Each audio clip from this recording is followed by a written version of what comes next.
नमस्कार दोस्तों, मैं खुशदीप वर्मा स्वागत करता हूं आपका हमारे YouTube चैनल एजुट्रिक इंडिया में। दोस्तों, जैसे कि आपको पता ही है, हमारे YouTube चैनल से पाते हो आप रोजगार शिक्षा संबंधी जानकारियां सबसे पहले।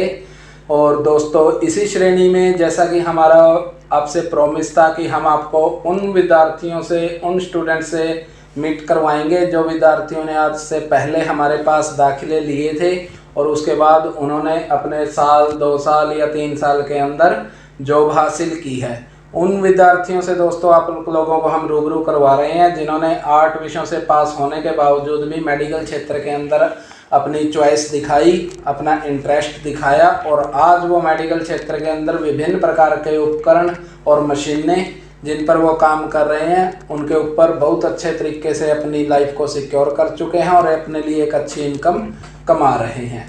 तो उसी श्रेणी में दोस्तों हम आपको आज मिलवाएंगे हमारे ही एक स्टूडेंट से जो अपना फाइनल ईयर लगभग कंप्लीट करने को है। नेक्स्ट मंथ इनके जो एग्ज़ाम है वो होने वाले हैं और नेक्स्ट मंथ अपने एग्ज़ाम देने के बाद दोस्तों ये भी इस कॉलेज के एक डिग्री सर्टिफाइड कैंडिडेट होने वाले हैं।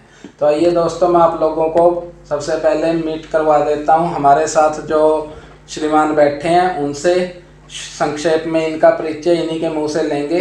तो फर्स्ट ऑफ ऑल दोस्तों, मैं आप लोगों को इनका नाम बता देता हूं। तो सर, आप पहले तो आपका बहुत बहुत शुक्रिया जो आप यहाँ पे हमारे कॉलेज में ज्वाइन हो और अपना जो डिग्री है वो लगभग कंप्लीट करने वाले हैं। तो हमारे दर्शकों को आप बताइए कि आपका नाम कहाँ से क्या है और आप कहाँ से हो। सर, मेरा नाम हर्षदीप शर्मा है। मैं बेसिकली नंगल कला मानसा, हाँ जी, डिस्ट्रिक्ट मानसा से बिलोंग करता हूँ। और स्टेट सर आपका, क्योंकि हमारे दर्शक तो ऑल ओवर इंडिया ही हैं। पंजाब। तो हमारे साथ जो बैठे हैं वो हर्षदीप जी हैं, आरएमसी पैरामेडिकल कॉलेज के 2019 से ये स्टूडेंट हैं और मानसा जिला पंजाब के रहने वाले हैं। हाँ, तो हर्षदीप जी आप बताइए, आरएमसी पैरामेडिकल कॉलेज से आप कौन सा कोर्स कर रहे हैं। सर, मैं VVR MIT कर रहा हूँ, रेडियोलॉजी का कोर्स कर रहे हैं। और आपने दाखिला कब लिया था। सर, दाखिला मैंने 6 जून 2019 में लिया था। 6 जून, आपको डेट भी याद है। हाँ जी। बहुत अच्छी बात है। तो आज लगभग आपको 3 साल कंप्लीट हो चुके हैं। तो आप कैसा महसूस करते हो कि आरएमसी कॉलेज के अंदर जो आपने एक डिग्री कोर्स के अंदर दाखिला लिया और 3 साल तक जो आपका कोर्स रहा, तो कैसा रहा ये कोर्स का समय। सर, बहुत अच्छा लगा। बहुत अच्छा लगा। तो आप सर मेरे को ये बताइए कि आरएमसी पैरामेडिकल कॉलेज में दाखिला लेने का 3 साल पहले आपका विचार कैसे बना। सर, एक्चुअली मैं पहले काम कर रहा था रेडियोलॉजी में, तो मेरे पास कोई सर्टिफिकेट और डिग्री नहीं थी। मैंने +2 ऐसी कंप्लीट कर ली थी। तो बाद में फिर मेरे एक फ्रेंड ने बताया कि मैं वहाँ पे आरएमसी पैरामेडिकल में टोहाना में कोर्स कर रहा हूँ। तो उन्होंने बताया, तो मैं उनकी रेफरेंस से यहाँ पे आया और यहाँ पे आके मैंने आपसे मिला और आपने बताया अलग अलग कोर्स के बारे में। लेकिन मेरा इंटरेस्ट तो रेडियोलॉजी में था, तो मैंने रेडियोलॉजी में अपना ओके। तो आपका कहने का मतलब आप ऑलरेडी जॉब कर रहे थे। हाँ, पहले किस सेक्टर में। सर, मैं मानसा में कर रहा था। नहीं, डिपार्टमेंट आपका रेडियोलॉजी का ही था या कोई और जॉब कर रहे थे। नहीं, रेडियोलॉजी के। अच्छा, आप मेडिकल लाइन में पहले से थे। हाँ, लेकिन उसके बावजूद सर्टिफिकेट नहीं थे। अच्छा, कागज आपके पास नहीं था कोई भी। ठीक है। तो फिर आपका अभी जैसे कि आपने बताया अपने दोस्त के रेफरेंस के माध्यम से आप इसमें जुड़े, तो आपको फिर यहाँ पे इतनी दूर, मान लो आपका लगभग मानसा यहाँ से 90 से 120 किलोमीटर के बीच में है, तो इतनी दूर दाखिला लेने का विचार कैसे किया। आपको तो अपने नज़दीक में भी मिल सकते थे अगर आप थोड़ी कोशिश करते। सर, एक्चुअली मैंने कोशिश की थी, 2-3 कॉलेज में गया था।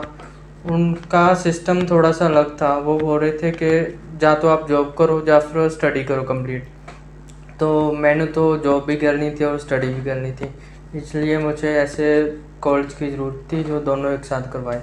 तो आरएमसी पैरामेडिकल कॉलेज में आपको ऐसा क्या दिखा जिसकी वजह से आप यहाँ पे एडमिशन के लिए एग्री हो गए। सर, यहाँ पे तो देखो, मैं अपनी जॉब कर रहा हूँ अभी और यहाँ पे मेरा कोर्स भी कंप्लीट हो गया, कोई भी लॉस नहीं हुआ सर। ठीक है। जो पेमेंट का लॉस होना था वो भी नहीं हुआ, स्टडी कंप्लीट करता तो पेमेंट तो सर बहुत ही अच्छी बात है, क्योंकि पेमेंट के लिए ही सभी कोर्स करते हैं और हर किसी माँ बाप की भी इच्छा यही होती है कि हमारा बच्चा कुछ काम सीख के जॉब के काबिल बने। अब जैसे कि आपके जो केस है उसमें तो इस तरह की मेरे ख्याल से दिक्कत नहीं थी, क्योंकि आप तो ऑलरेडी रेडियोलॉजी सेक्टर के अंदर काम कर ही रहे थे। हाँ। तो रेडियोलॉजी में काम कर रहे थे और उसके बाद जो यहाँ पे दाखिला लिया, उससे आपको कितना अपने काम में और ज़्यादा इंटरेस्ट बना और ज़्यादा लगन क्रिएट हुई? क्योंकि पहले आप बगैर सर्टिफिकेट के काम कर रहे थे, अब आपको ये उम्मीद भी थी कि मेरा दाखिला चल रहा है और आने वाले समय में मेरे को डिप्लोमा या डिग्री भी मिलेगी। तो उससे क्या फ़र्क पड़ा आपके काम के ऊपर? सर काम में इंटरेस्ट बढ़ा, क्योंकि पहले तो ऐसा था कि पता नहीं था यही काम में रहना है या कहीं और करना है। डिप्लोमा आ गया, अभी तो फाइनली मैं इसमें आगे बढ़ूंगा। पहले जॉब पेमेंट भी कम थी, अब पेमेंट भी अच्छी है। ठीक है। तो अभी आप कहाँ पे काम कर रहे हो? एक बार हमारे दर्शकों को आप अपना जो हॉस्पिटल वगैरह या कोई सेंटर है तो वो भी बता दीजिए। मैं sigma scan centre sir Patiala में काम कर रहा हूँ अभी। Sigma scan centre. Scan centre, ठीक है सर। तो दोस्तों मैं आप लोगों को एक चीज़ और बता देता हूँ, हर्षदीप जी हमारे फाइनल सेमेस्टर के स्टूडेंट हैं और फाइनल सेमेस्टर के अंदर जो प्रोजेक्ट रिपोर्ट होती है वो भी एक पार्ट होता है एजुकेशन का और सिलेबस का यूनिवर्सिटी की तरफ से। तो आज ये हमारे पास आए थे दोस्तों अपने इस प्रोजेक्ट रिपोर्ट को सबमिट करने के लिए ही। वैसे रेगुलर ये अपना जो काम है वो कर ही रहे हैं हॉस्पिटल के अंदर, और कॉलेज के माध्यम से भी जैसे इनको ट्रेनिंग के लिए शुरू में भेजा गया था, इनके केस में इतनी दिक्कत नहीं आई थी। इनको तो ऑलरेडी ये जॉब पे थे, बस वहीं से इनकी ट्रेनिंग थी जो अपडेट करवा दी गई थी। तो ये दोस्तों इनका प्रोजेक्ट है जो आज ये हमारे को सबमिट करने आए हैं। इसमें बाकायदा दोस्तों अगर आप ध्यान से देखोगे तो यहाँ पे इनका नाम और इनके जो गाइड हैं उनका भी नाम है, जो कि डॉक्टर मनजिंदर सिंह जी हैं। और इसी में दोस्तों जो इन्होंने अपनी OJT कंप्लीट की है ऑन जॉब ट्रेनिंग, उसका लेटर भी दोस्तों मैं आप लोगों के साथ में शेयर कर रहा हूँ, जिसमें इनके सिग्मा स्कैन सेंटर का नाम और डॉक्टर साहब की जो लेटर हेड है उस पर ये सब कुछ मेंशन है, जो कि पार्ट ऑफ ट्रेनिंग है यूनिवर्सिटी में ऑन रिकॉर्ड सबमिट होगा। तो इस पे भी हर्षदीप जी हम बात करेंगे। फिलहाल हम बात करते हैं कि जैसे आप यहाँ से रेडियोलॉजी का कोर्स कर रहे हो और आपका लगभग डिग्री कंप्लीट होने वाला है, आने वाले 2 से 3 महीने के अंदर आपका रिजल्ट आके आपको फाइनली आप एक graduate in radio and medical imaging technician हो जाओगे। रेडियोलॉजी के अंदर आपकी ग्रेजुएशन डिग्री पूरी हो जाएगी। तो इससे आपकी सैलरी पे कुछ फ़र्क पड़ेगा? हाँ जी सर, बिल्कुल पड़ेगा। अभी आप जहाँ पे काम कर रहे हो पटियाला दोस्तों मैं बता देता हूँ जिन दर्शकों को नहीं पता है, वैसे तो पटियाला बहुत ही फेमस सिटी है और हर कोई जानता ही है, फिर भी मैं आप लोगों की नॉलेज के लिए बता देता हूँ दोस्तों। पंजाब के अंदर ही पटियाला शहर है और बहुत ही बड़ा और रेपुटेड सिटी है, जहाँ पे आप अगर गूगल भी करते हो तो बहुत सारी अच्छी लोकेशंस हैं जिनके लिए आप विजिट भी कर सकते हो। तो अभी हर्षदीप जी से हम पूछते हैं कि इनकी वर्तमान में सैलरी क्या है?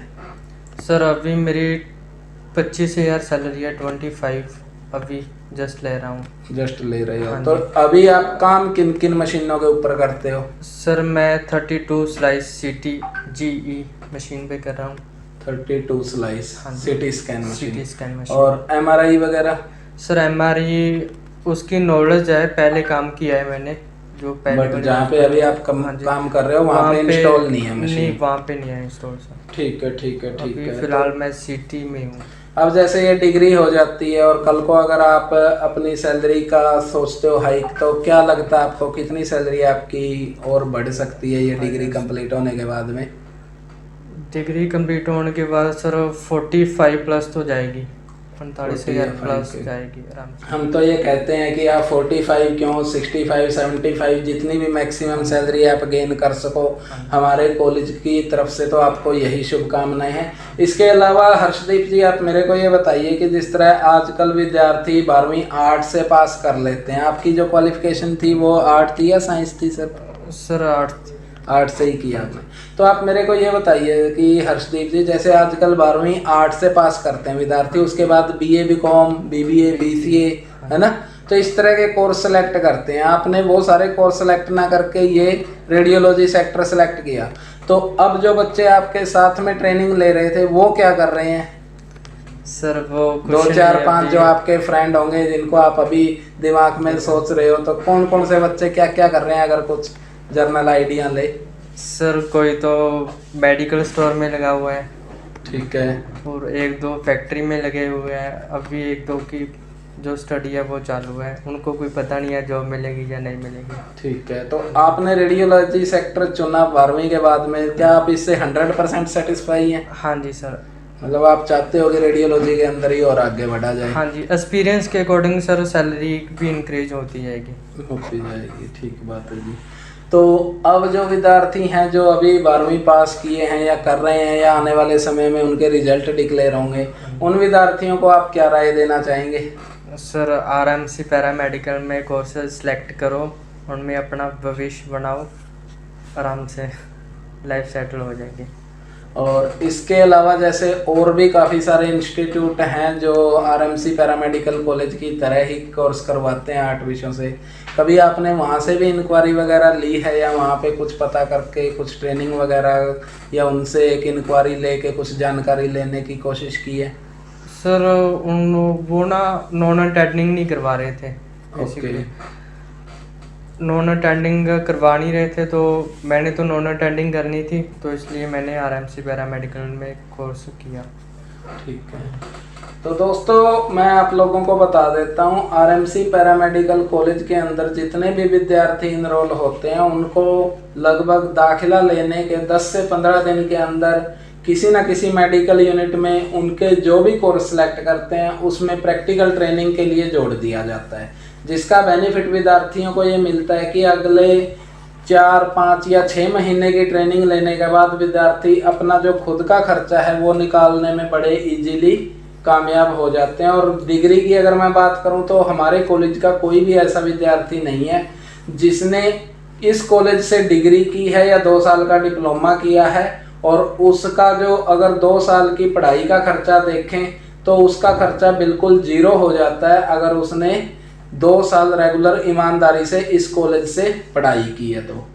तो हर्षदीप जी दोस्तों, आप लोगों के सामने एक लाइव एग्जाम्पल है हमारी इसी श्रेणी में, जिसमें कि हम आप लोगों को मिलवाते हैं उन विद्यार्थियों से, उन हमारे जो स्टूडेंट्स हैं जो आज हमारे कॉलेज से शिक्षा लेकर या एडमिशन लेकर अलग अलग सेक्टर के अंदर अपना करियर बना चुके हैं और बना रहे हैं। और इस श्रेणी में दोस्तों और भी विद्यार्थी आपको आने वाले वीडियोस के अंदर मिलेंगे जो अलग अलग मेडिकल यूनिट के अंदर काम कर रहे हैं या सैलरी बेस्ड जॉब कर रहे हैं या अपना खुद का काम कर रहे हैं। तो मैं चाहूँगा दोस्तों कि हर्षदीप जी अपने जीवन में और तरक्की करें और अच्छे मुकाम हासिल करें, जिससे कि जहाँ भी हर्षदीप जाएं आरएमसी कॉलेज और इनका फ्यूचर इनके साथ खड़ा दिखाई दे। तो अंत में दोस्तों मैं यही शुभकामनाएं दूंगा हर्षदीप जी को आरएमसी पैरामेडिकल कॉलेज की ओर से कि अपनी लाइफ में और तरक्की करें और नाम कमाएं। धन्यवाद। Thank you sir.